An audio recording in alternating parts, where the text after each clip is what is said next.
Good morning everyone at isang mapagpalang araw po sa ating lahat. Ayan, so today, dito tayo ngayon sa, alam ko na yung mga taga CCO users alam to kung anong klaseng investment ito. Ayan o, andito tayo ngayon sa CCO, akin na kung saan mayroon tayo ditong update regarding dito sa kanilang investment na buy one get one free.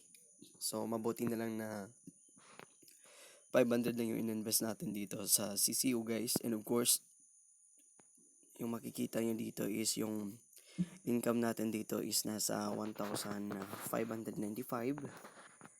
At saka ang proof of withdrawal natin dito, medyo marami-rami na din tayo dito. Proof of withdrawal. Ayan.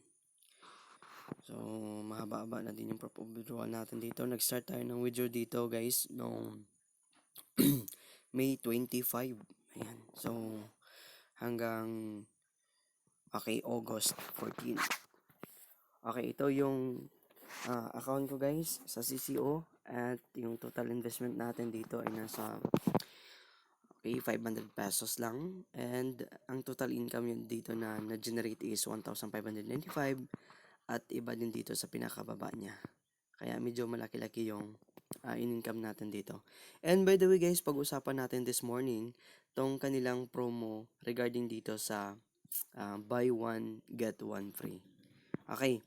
So kung bago lamang po kayo dito guys at bago mo lamang nakita yung video na ito, then kapag makakita ka ng link ng CCO na ganito yung mukha, huwag na kayo mag-invest kasi ang ganitong klaseng investment ay hindi na ito magtatagal ng 5 days. Ayan, so sinabi ko na yan sa inyo. So baka mamaya or bukas hindi na ito payable ang investment na ito kahit na mag-request ka pa nito ng withdrawal sa yung account, hindi ka na siguro nito pagbibigyan kasi lumabas na yung ang palatandaan ng isang klaseng investment na pag may ganito, ang return of investment niya is medyo doble na. So, ibig sabihin dito ay papa-exit na ang ganitong klaseng investment. So, hopefully guys na sanay na kayo sa ganitong klaseng investment at reminders lamang po ang video na ito doon sa mga bago natin na mag-i-invest pa lang dito or magjo-join pa lang dito sa ating CCO. Okay, so masasabi ko lang sa inyo guys is huwag na kayong mag-join kasi ang ganitong klaseng investment ay hindi na ito aabot ng 5 days. Okay, papaklose na ito guys pag ganito yung offer ng isang investment. Then matagal-tagal na din ito eh. May 5, 2023 ito nag-start. Then hanggang ngayon nag-ooperate pa din siya. Then try natin na i-request yung mag-payout dito mamaya doon sa isang account ko sa isang cellphone. Titingnan natin doon kung ito ay payable pa nga ba. Then isi-share ko sa inyo later. Then kung wala akong may ma-upload dito na video regarding sa CCO success approval, meaning wag na kayo dito join. Basta ito naman sasabi ko dito guys, yung mga baguhan dito, wag na kayong mag-join at saka yung mga willing mag-invest pa dyan, wag na kayong mag-invest kasi ang ganitong klaseng investment ay pawala na ito.